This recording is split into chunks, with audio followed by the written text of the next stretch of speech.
It was an empire that rose out of the ashes of barbarian conquest, straddled 15 time zones, and swallowed 1/6 of the entire world's landmass.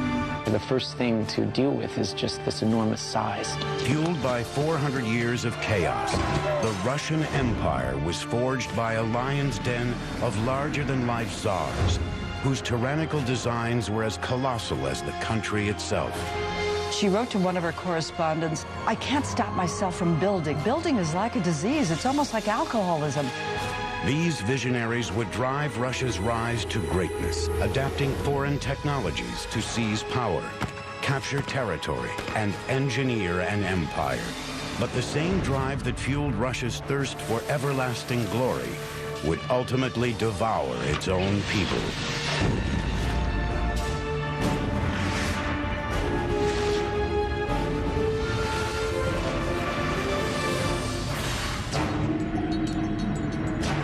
(1480), Moscow. An up-and-coming Russian leader is making an unprecedented play for power. His name is Ivan III. For centuries, his people have been under the thumb of Eurasia's most brutal conquerors, a Mongol sect called the Tatars. But now, Ivan III would gamble everything to take them down. In one move, he tears up the pact, binding him to the Tatars, and declares Russia his. In the balance hangs the future of the Russian people. If Ivan loses, it means his life. If he wins, Russia will become the land of the czars. Hello, I'm Peter Weller. Some say the history of Russia is a history of its great cities. Now, what we think of as Russia today actually began in the 9th century when a very diverse people started to coalesce around a single dominant clan called the Kievan Rus. The Kievan Rus were from the Ukraine, but they migrated here to a very forested area around many rivers and lakes and started a small trading hamlet called Novgorod, meaning new city. Oral tradition tells us that life in Novgorod was so chaotic and so tumultuous that the people actually invited a Viking warrior named Rurik from across the Baltic Sea to come here and establish order. In Novgorod, the Kievan Rus flourished. They borrowed the religion and building technology of their neighbors, the Byzantines, to build new cities and towns as the population spread. One of these outposts, located in the fertile heart of Western Russia, was called Moscow. Moscow, whose date of founding is officially given as 1147, was a small, essentially log fort on a river by the name of Moscow, Moskva. As their cities developed, the Kievan Rus became known as Russians. But with no unified ruler or defenses, Russian cities were prime targets for invasion by the era's most aggressive conquerors, the Tatars. 1237, the Tatars charged across the Volga River with 120,000 riders. The early Russians were no match for this seasoned militia. For nearly 24 months, the Tatars devastated Russia. But for the rulers of Moscow, the invasion was an opportunity to buy favor with the invaders and rebuild better than before. Moscow's rise started in the 14th century, very clever, cunning, ruthless politics on the part of the Grand Princes of Moscow, who managed to ingratiate themselves with the Tatar masters and achieve the ability to collect taxes from the other Russian principalities. Under the protection of the Tatars, Moscow began to bleed its Russian brothers dry, swallowing up neighboring territories to form a single Muscovite state. But its leaders were still forced to pay off their hated Tatar overlords. All that would change in 1462 with Ivan III. Ivan came to power determined to end Tatar domination of Russia. He takes the title Grand Prince of all Russia and begins to plot an overthrow of the Tatars. Ivan, I think, had all of the characteristics he needed to be a good and successful Tsar and to earn the title the Great. He was ambitious, he was opportunistic, he was ruthless, he was smart. The new Tsar would hit the ground running. He marries into the empire that had given Russia its religion and architecture, Byzantium. With this alliance in place, Ivan adopts the Byzantine symbol of the two-headed eagle and declares Russia the Third Rome. Then in 1472, he begins to lay down his engineering legacy. He commissions a new cathedral to be built as an unmistakable sign that Russia was now a force to be reckoned with. Workers began construction on the massive project in the early 1470s. But Mother Nature had other ideas. In 1474, a small tremor shook Moscow. 2 years of construction on the mighty church collapsed into a pile of rubble. Built crudely of heavy stone on insufficient foundations, it was an accident waiting to happen. But Ivan would turn disaster into opportunity. At this point, Ivan III does what any shrewd ruler would do: find the best people. And the best people of that period, the 15th century, were in Italy. Ivan finds one Aristotle Fioravanti. Fioravanti was known as a skilled master architect throughout Italy. But before he could re-engineer Moscow's cathedral, he had to completely demolish the site. In the first of several innovations, Fioravanti uses siege technology in the form of a battering ram to raise the ruins of the church. And that amazed the Muscovites. What they'd taken months to erect unsuccessfully, he was able to batter down in 3 weeks. Fioravanti then got to work building the cathedral. Today we know it as the Cathedral of the Assumption. He began by using ancient Russian limestone churches as his model, but infused the construction with Western building technology. The result revolutionized Russian architecture. We start with the foundation. Instead of the rubble-filled trench, which was typical of early medieval Russian building, he cleared the trench and put large oak pilings, which are much more stable means of supporting the building, so that the building doesn't later crack or deform in ways that will lead it to ultimately collapse. From there, Fioravanti's innovations expanded. Instead of using stacked pieces of limestone poorly mortared together, he arranges his limestone blocks in an interlocking bond to make them more stable. With his walls completed, he next turns to the delicate and dangerous operation of building the heavy vaulted ceilings. When you begin to vault the roof, there's an enormous amount of weight coming down on those walls. So the third element that he introduced was iron tie rods. Well, they were just iron rods that were inserted in the masonry and extended across at the level of the vaulting. It serves as an additional form of support. It ties the structure together. Last, instead of building the church's rounded cupolas and drums in heavy stone, he introduced the use of lighter and sturdier brick, teaching his Russian builders how to fire and lay this new material. So that from the pilings to the wall bonding, to the tie rods, to the upper structure, Fioravanti used a new set of techniques which had been mastered in Italy, but put them within the context of Russian symbols. The finished cathedral stood over 150 feet tall. It was a stunning and imposing edifice.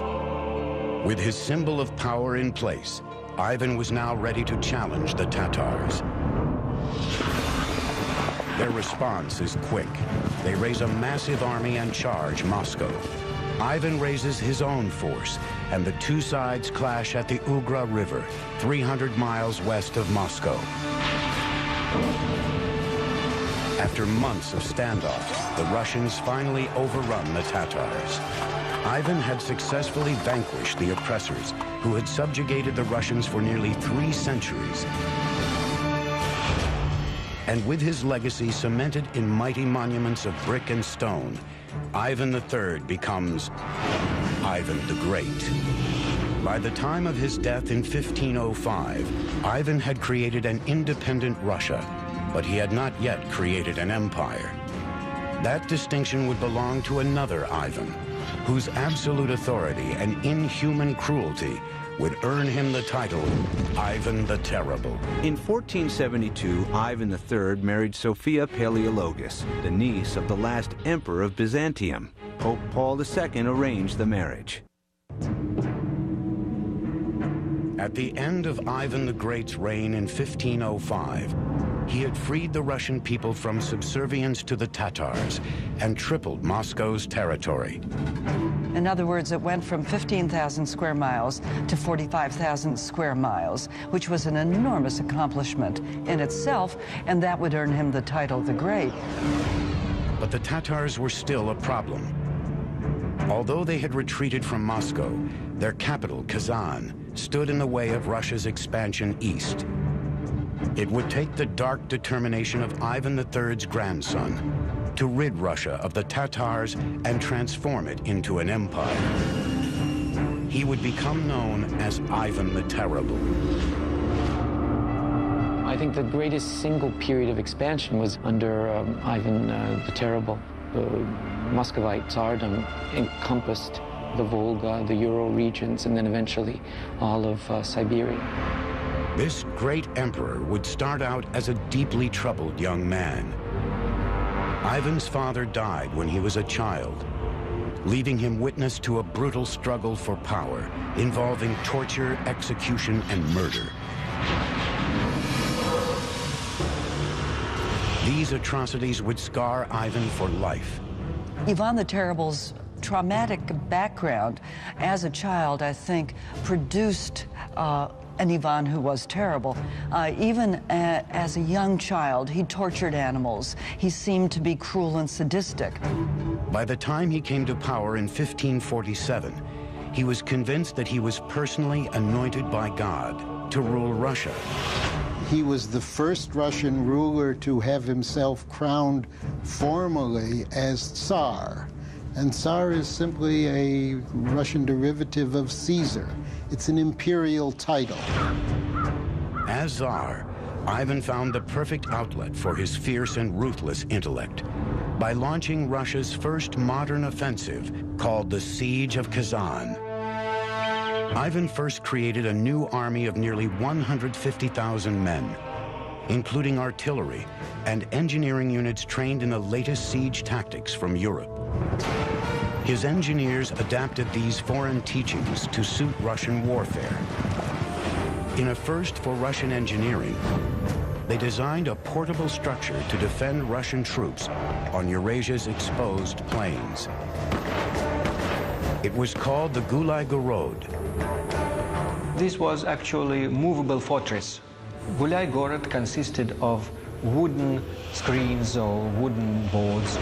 These shields were assembled in varying patterns to defend infantry gunners called streltsy, the Russian word for shooter. Russian infantry stood inside these movable fortress and used guns, used cannons against the cavalry. And another way to use it was against the besieged city like Kazan. August 23rd, 1552, with his army assembled and equipped, Ivan begins fighting his way to Kazan. It was done very ingeniously as the Russians moved up and would very quickly erect prefabricated log fortresses as they inched ever closer to Kazan. In other words, tightening the noose around the city. Once entrenched outside the city, Ivan's troops unleashed a relentless assault, rolling in 30-foot-high Gulai Gorods to fire a barrage of artillery over the fortress walls. They killed many defenders in the streets of the city using these movable towers. But the fortress stood strong, so Ivan's generals ordered in a team of engineers to take a crack at the castle. They devise a daring plan to tunnel under the fortress walls, lay mines, and blow the fort wide open. On September 30th, they light a fuse that would decide the bloody fate of Kazan. The force of the explosion stops the battle in its tracks. That was the signal to the rest of the army, and all the regiments of the Tsarist army simultaneously started the assault of the fortress. After 8 days of bloody battle, Kazan falls. Ivan was a conqueror, and Russia becomes an empire. This was a monumental feat because the taking of Kazan meant that Russia was incorporating the former Tartar lands to which she had been beholden. And Kazan opened the way for Russia to expand truly into an empire. It opened the way south to the Caspian and the Black Seas, and it opened the way east to Siberia. In 1555, to commemorate his victory, Ivan commissions a building that would become the most recognizable symbol of the Russian Empire. Today it's known as St. Basil's Cathedral. The Cathedral of the Intercession, which we know as St. Basil's, is based on the technology of brick towers that the Italians brought in and the Russians later adapted to create votive tower churches. Constructed almost entirely of brick, the cathedral was actually 8 churches in one. It was laid out in a geometric pattern, with each church circling a central tower, symbolizing the 8 days of the siege of Kazan. In the 1580s, the cathedral's most distinctive feature was added. The onion dome takes its form, its image from that flare that occurs at its base. It rests on a cylinder called a drum, and from that cylinder, the top of that cylinder, it flares out very sharply, rises up, and then culminates in a peak. That is the onion dome. The onion domes on St. Basil's were completely unique. Each one was constructed of individually textured, hand-painted metal sheaths laid over an iron frame. If you strip that metal sheath away, it would look something like a bird cage that had been squashed, so that you got the flare. The result was a stunning architectural feat never before seen in Russia. By 1553, Ivan's dominions were the largest in Europe, and he was at the height of his power. But his deepening paranoia and iron grip on the jugular of the nation were slowly strangling his empire. He launched a series of costly and foolish wars and sadistically struck out at anyone who opposed his power. The flames of Ivan's insanity were consuming his own people. And no one was safe, not even his own family. Another reason Ivan IV could be called the Terrible is probably the finale of his reign when he murdered his son, who was trying to protect his pregnant wife from Ivan's rage. Ivan had beaten the woman so severely that she miscarried. When his son confronted him, Ivan turned on him too. In a blinding rage, he struck out, killing him instantly. With one swift move, Ivan had destroyed his own line of succession. By the time of his death in 1584, the empire was in a shambles. Soon after Ivan came the decade-long so-called Time of Troubles, a civil war combined with a war of foreign intervention. In the course of that, Muscovy, Russia, came very close to losing its independence. Just 1 century after achieving independence, Russia was on the brink of disaster. But soon a Russian giant would appear on the world stage, stunning everyone by engineering a shining city in the middle of nowhere. Ivan the Terrible married 7 times and even proposed to a lady in the court of Queen Elizabeth I of England.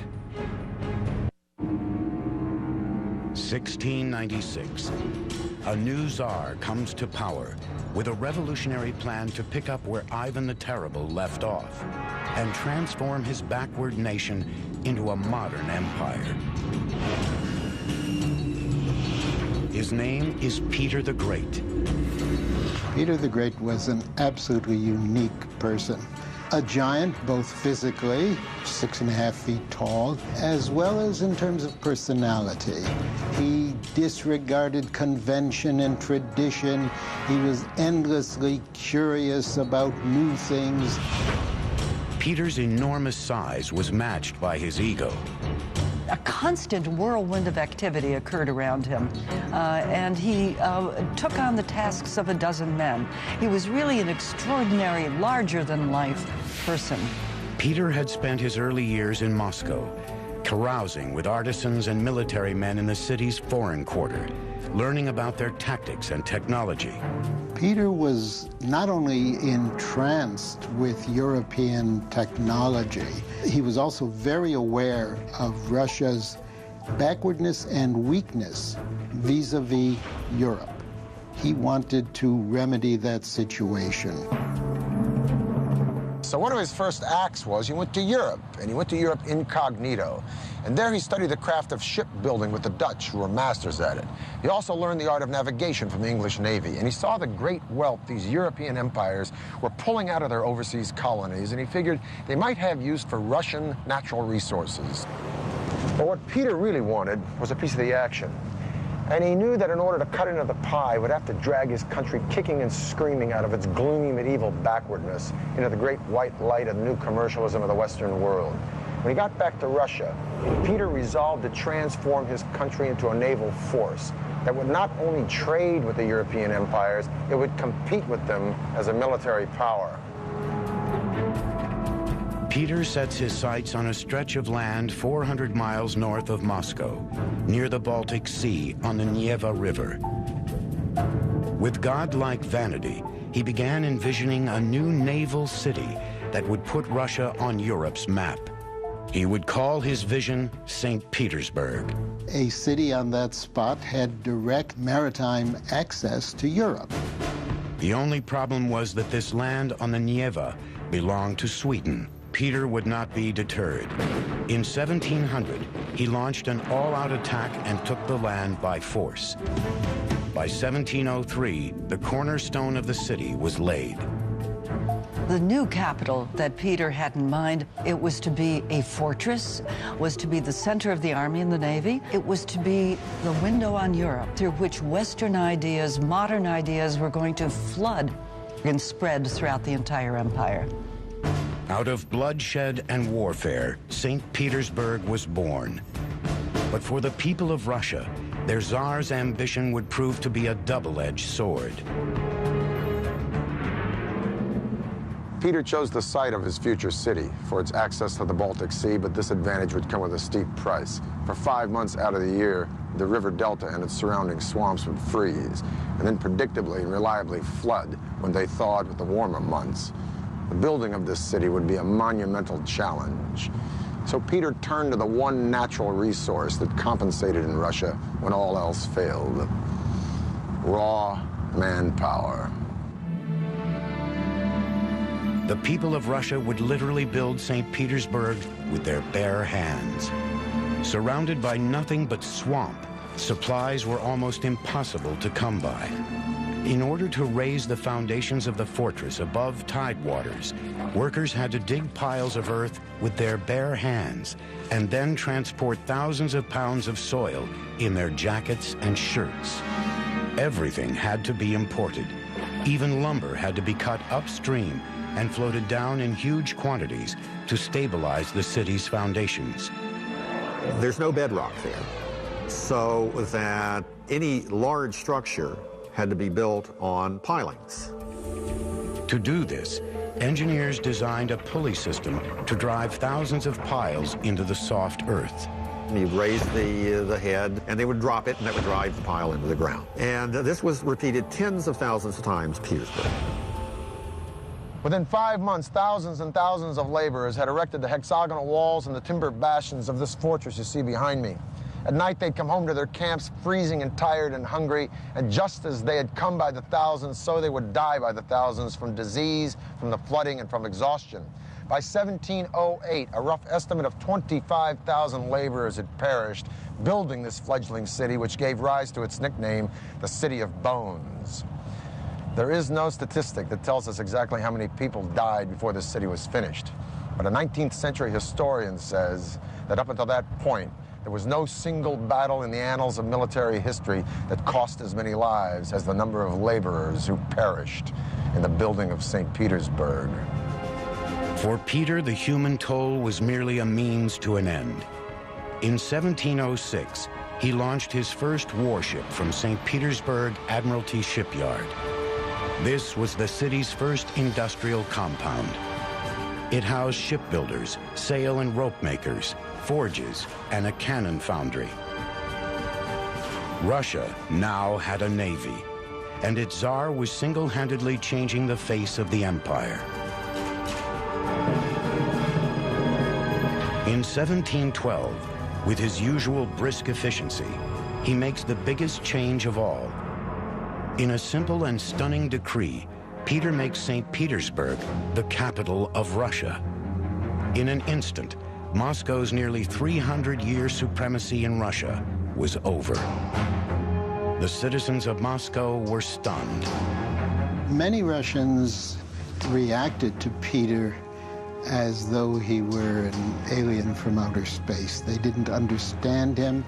He imposed his strange ideas on his country using the full force of an autocratic and absolute monarch, which he inherited from his predecessors, but he knew very well how to use it to get his will.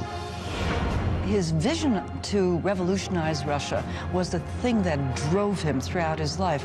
Nothing and no one escaped some kind of an effect from this revolutionary process.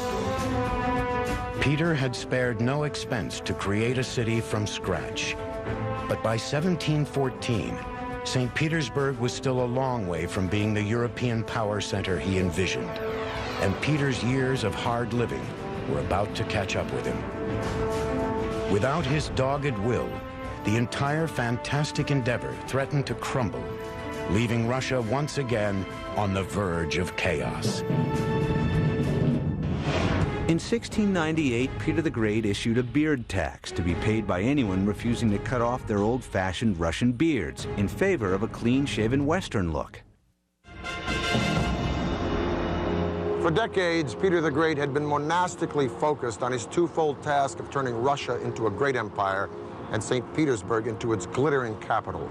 With one exception, he still held his legendary bouts of drinking with his buddies, but as always, his hard partying had very little effect on his relentless energy. He defeated Sweden in the Great Northern War. He'd extended Russia's boundaries from the Baltic all the way to the Pacific. He built a new European capital. He built a navy. He built schools of engineering and science, and he'd increased Russian trade sevenfold. Military and politically, Russia had become an empire, but it still lacked the one element essential to all empires: prestige. In 1714, Peter began sketching designs for a grand palace atop a 50-foot bluff overlooking the sea, 25 miles outside of St. Petersburg. He would call it Peterhof. The palace would be surrounded by over 600 acres of gardens and crowned by a gilded network of fountains running down the entire face of the bluff. Work on the monumental project began in 1716. Large numbers of army soldiers were actually sent to the estate to dig the trenches that would feed the water through a pipe system to the fountains. In 1719, the country's first hydraulic engineers began work on the intricate system.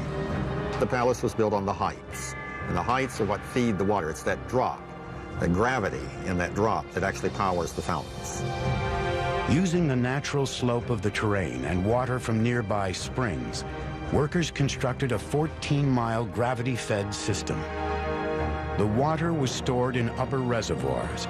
In a flash, it was released to shoot through wooden pipes down a 50-foot cascade to the fountain's centerpiece. The speeding water accumulated enough force to shoot 65 feet into the air. The result was breathtaking. The fountains were so spectacular, they were dubbed Russia's Versailles. But Peter didn't have much time to enjoy his showpiece.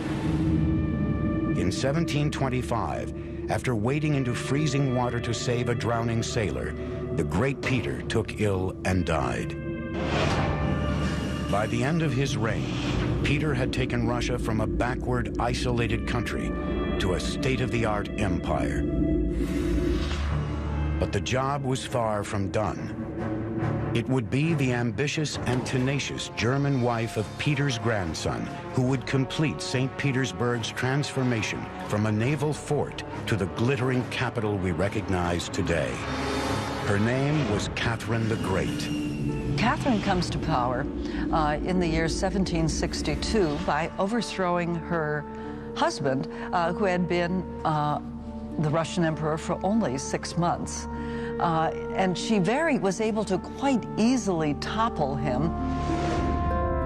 With her power secure, Catherine picks up where Peter the Great left off, transforming Russia into a world power. As a foreigner, as a European, she virtually completed the process of Europeanization, which Peter the Great had begun at the beginning of the century. In fact, Catherine regarded herself as Peter's rightful heir. In the 18th century, in order to be a successful monarch, you had to expand your territory, and this Catherine did brilliantly. Catherine annexed some 200,000 square miles of territory, adding vast new wealth to Russia's coffers and expanding the empire to its greatest lengths to date. Second, you were to introduce a wide-ranging program of reform, and this she did. On the home front, Catherine used her new wealth to modernize her city. She was one of the first Russian rulers to address the squalid living conditions of Russia's poor, with plans for hospitals, sanitation, services, and schools. Catherine, during her reign, set up architectural norms for the building of new towns, and she did, in fact, build 216 new towns, complete with plans for how the grid should be laid out, how the central square should be laid out, what kind of facades there should be, what kind of materials should be used in construction. But Catherine's most prestigious building project was the renovation of her royal residence, the empire's most extravagant monument to self-indulgence, the Winter Palace. The Winter Palace was 3 stories high and 650 feet long. The entire exterior was decorated in more than 200 columns and over 150 carved statues. Inside, it contained more than 500 rooms, almost 4 times the number of rooms in the White House. Over the course of her reign, Catherine spearheaded a building boom unlike any the empire had ever seen. Her unrivaled power completely transformed St. Petersburg into an ostentatious and unashamed display of the culture, wealth, and power of the Russian Empire. She wrote to one of her correspondents, "I can't stop myself from building, but building is like a disease. It's almost like alcoholism." Unrestrained building wasn't the Tsarina's only vice. Behind the doors of the Winter Palace, Catherine was known for another form of patronage, taking good care of her numerous and often much younger lovers. She was a hard-working woman. At night, she wanted to have male company. And there were a number of lovers. She treated them very nicely and very generously. She gave them land, she gave them serfs. But Catherine's lavish court and her absolute power to give human beings as gifts symbolized the gulf that existed between the ruling elite and the average laboring Russian. While she sympathized with her subjects, on the throne of supreme power, Catherine's reforms went only so far. By the end of Catherine's reign in 1796, Russia was a superpower. But the country's strength brought it new glory and new enemies. By 1812, Europe's most ambitious general was engaged in a march of conquest across Europe, unlike any seen since the Roman Empire, and Russia was about to become his next victim. Catherine the Great was the first leader to initiate a large-scale inoculation program. In 1768, she immunized herself and her subjects against smallpox. At the time of her death in 1796, Catherine had added 200,000 square miles of territory to the Russian Empire. Over 40 million people were now considered Russians. When her grandson, Alexander I, took the throne in 1801, Russia was a major player in world affairs. This made Russia an alluring trophy for Europe's most dangerous general, Napoleon Bonaparte. And in 1812, Tsar Alexander would face a challenge unseen in Russia since the Mongol invasion 6 centuries earlier. Napoleon posed a considerable threat to Russia. He had already brought virtually all of Europe under his control. Napoleon entered Russia with an unprecedented army of over 500,000 men. The Russians knew they could not stop this army on the battlefield, so they adopted a tactic of strategic retreat, burning the countryside to starve out Napoleon's troops as they pushed toward Moscow. Once in the capital, Napoleon would realize he had underestimated the steely resolve of the Russian Tsar. Napoleon probably thought that having invaded Russia, seized the old capital, Alexander would be willing to come to terms with him. Alexander was not. He simply ignored Napoleon until a very harsh winter forced Napoleon to realize that there was nothing to be gained by sitting in Moscow, and so Napoleon began to retreat. Forced to march back over the demolished and frozen landscape from which they came, less than 10% of the men out of Napoleon's original army survived. Mother Russia had broken the unbeatable general. In 1883, Alexander's successor commissioned a grand monument to be placed in the heart of St. Petersburg's Palace Square. It would be a towering symbol of Russian defiance. It was called the Alexander Column. The Alexander Column rests on a granite shaft, red finish granite. It's a monolith, it's one piece. Once again, a Russian Tsar forced his people to literally move mountains to build a monument in the name of the empire. An army of Russians methodically carved the shaft of the column out of the side of a mountain in one piece and shipped it to St. Petersburg. It was a process that took 3 years and thousands of workers. Once in St. Petersburg, engineers faced the daunting task of raising the 700-ton, 83-foot-tall granite monolith.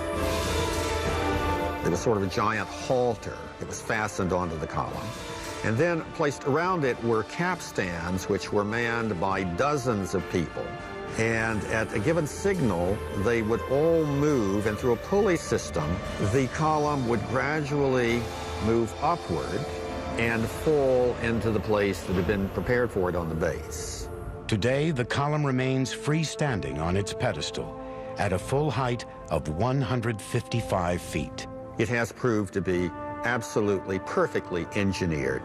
Napoleon's collapse eliminated any threat to Russia's status as the world's largest overland empire. By the turn of the 19th century, Russia stretched 6,000 miles from the Baltic Sea in the west to the Pacific in the east, and all the way to Alaska. It consisted of 1/6 of the world's landmass, crossed 15 time zones, and under a new Tsar, it would continue expanding. And Nicholas II, because of his early experience traveling in Asia, the first of the Tsars to travel to Asian destinations, took into his reign a real conviction that Russia's future lay on the Pacific. But with its territory now extending beyond the horizon, the empire was in danger of collapsing under its own size. Russia's engineers would execute a solution as far-reaching as the empire itself. They would build the Trans-Siberian Railroad. Those who promoted the building of what was then the world's longest railroad in the 1890s had in mind both economic and political objectives. It was to open up the Far East to Russian exports. At the same time, it was to establish Russian power in the Far East. On May 31st, 1891, The first piece was laid of a railroad that would span a distance of 5,768 miles, the equivalent of crossing the continental United States twice. This was an engineering project on a scale never before attempted. The question of how the railway was built is frankly one that makes you sort of stop in awe. The railroad was designed to be built in sections, and it would require thousands of workers, engineers, soldiers, and even convicts to do the job. In a typical stretch of the railway cutting across vast areas of southern Siberian forest, an initial wave of workers would clear the land, felling the trees to open the path for the railroad. Then a great deal of labor would go into building necessary earth bulwarks to raise the rails. Then once the woods were cleared and the bulwark was established, the rails would be brought in and laid. Transporting supplies to these remote sites would prove to be a major challenge. After all, the railroad did not yet exist.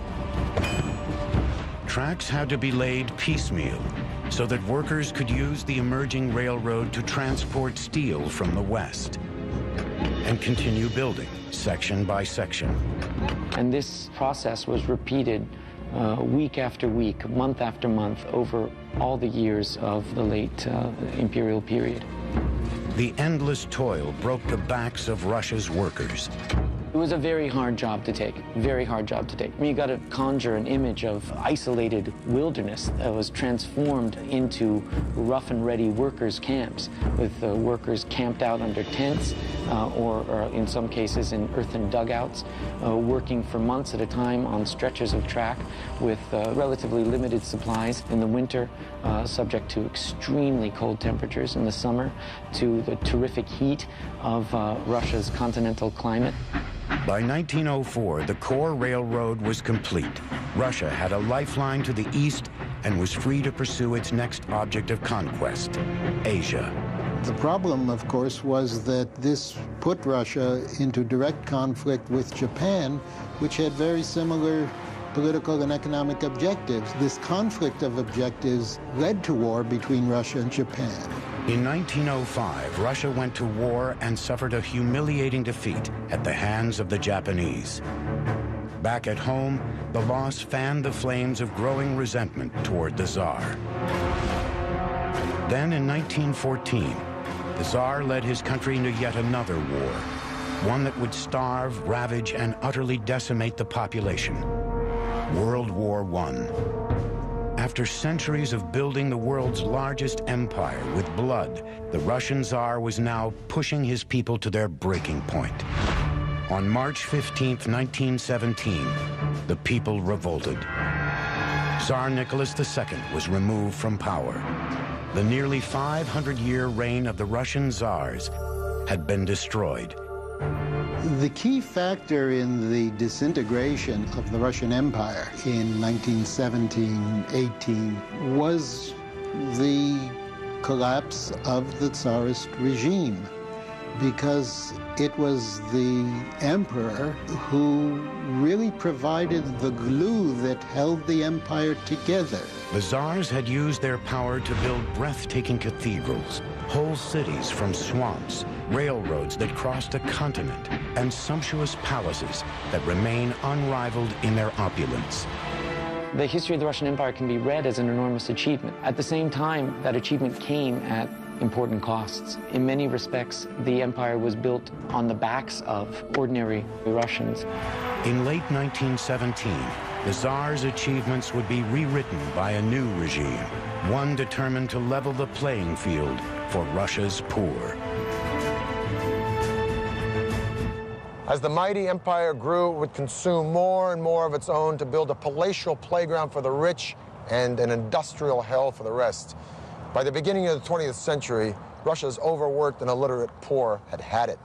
Broken by World War, incited by radicals, these people would rise up to demolish the Russia they had suffered for in a fiery revolution that would replace one colossal empire with another. I'm Peter Weller for the History Channel.